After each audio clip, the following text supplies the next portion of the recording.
Hey there. Hope everybody is having a great week so far. um, it is Tuesday here in Florida. And it's, especially hot this summer. But anyways, that's not the reason why I jumped on here. What I want to chat about today is how we overcome our fears and how we transmute that energy within us that is blocking us from our highest potential. And so one of them is, we have these triggers that come from whatever, our upbringing, or things that have happened in our life. And, the universe, as you set the intention or the divine within, I personally believe that we are the divine and we're interconnected through the Holy Spirit or oneness, whatever you want to call it.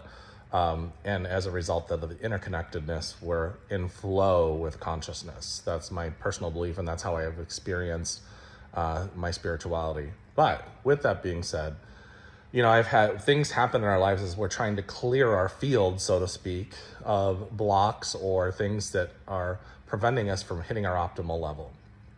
And, so mine has always been on safety and security, with the one caveat too, I want to feel free. I don't want to feel, buckled down or, restricted on whatever I want to be able to do.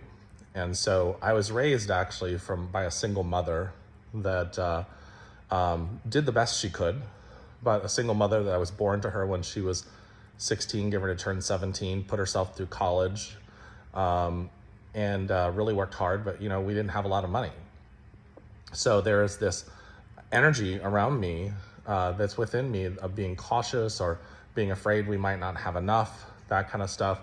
But then again, I also lived a life of when my mother was in college, and sometimes we moved in the middle of the night and had the mattress on top of the car, So I have this very nomadic spirit that my mother had, because my mother wanted a backpack around Europe, but she had a child instead. So this is not about right or wrong or who did something right or who did something wrong. It's about the energy that we produce as a result of the experiences we've had. And so one of the things that happens to me, and just recently, my contract ended that I was doing with a company as a learning and development consultant. And so naturally, even though I have clients and a business and stuff like that, the fear starts coming up. So you have to manage your fear and not push it under the rug. That's the key thing. You have to manage it. And this is through emotional intelligence, self-awareness, and it's also called self-regulation. And so how you do that is you start to talk to your fear, in your inner world, and you start telling it, we're going to be okay. Things are going to work out exactly the way they should be in divine timing, divine order. You can say, I trust in you, God. I trust in you, Spirit. I trust in you, universe. I trust in our ability to find whatever it's going to take to support ourselves. It's one of those things where you have to talk to the fear. And here's the thing.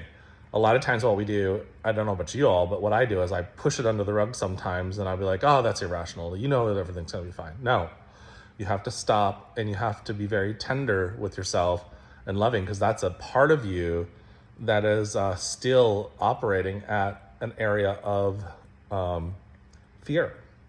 And this is really what I want speakers and teachers to start talking about, because all of them have blocks. All of them has fears, and just because they're standing on stage and have New York Times best-selling books doesn't mean they got all of this. We all have this. So I want us all to start getting very honest and raw with ourselves, because if we get honest and raw with ourselves, it would really help our whole world, and not just for other people, because I realize for me, I'm just here having fun and I'm enjoying myself. And as a result of that, sometimes there's another part of me that says, what are you doing? You should be more responsible, all this other kind of stuff. And then you look at it and say, of course we're going to be responsible. Of course we're going to pay our bills. Of course we're going to do what we're supposed to do. In this moment, we're enjoying ourselves, and we're enjoying being able to be in balance with ourselves within moderation. And so that's one of those things that it's kind of being in flow, and what me and a friend of mine like to call the narrow path. So, there's a lot of things that we can unpack with this. I'm already at 5 minutes on a video, so I'm going to end it here, but my schedule is a lot more open right now. So if anybody is looking to have a session with me, and experience how, and work on how I can help you, I do have a 15-minute free intro that you can find at my website, storytellingalchemist.com. Everybody be blessed.